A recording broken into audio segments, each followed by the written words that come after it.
My name is Bruce Mtsvairo, and I'm here in Accra at a workshop to present a paper that's been looking at how some activists in Zimbabwe and across the world are appropriating social media as a form of digital, or to express themselves as a form of digital activism.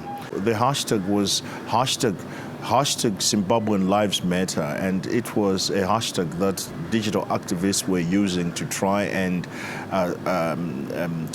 fight against the shrinking civil space, according to them. And I was trying to, me and my former PhD student, Tenford Chanana, were trying to understand whether it's been successful or not.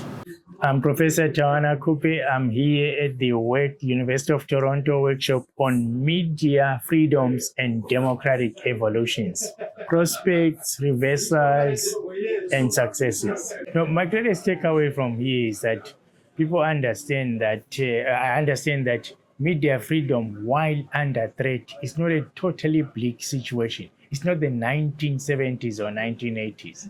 It's more like the 1990s, where there are some degrees of freedom, some threats coming from multiple sources, powerful vested interests in the state, in politics, in economics, and in society in general.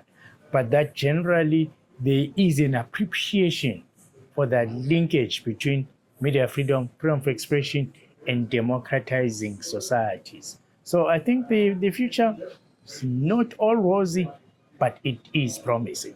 I presented a project that's looking at the differences between the ways that journalists and audiences think about journalism and the role of journalists and the role of press freedom in society, both in Kenya and Uganda. A lot of research outside of this region has shown that there's big gaps in the ways that audiences and journalists think about these things, but my findings actually showed a lot more similarities in the way that audiences and journalists think about these topics. So the goal here is to be able to publish in academic journals where we are engaging, or some other edited volume where we're engaging with colleagues at the different levels of resolution that I talk about, right? Theoretically, in terms of professional practice and so on. So we want to be able to publish this and share that, part of our commitment to knowledge dissemination. But we also want to ensure that this work also informs policy.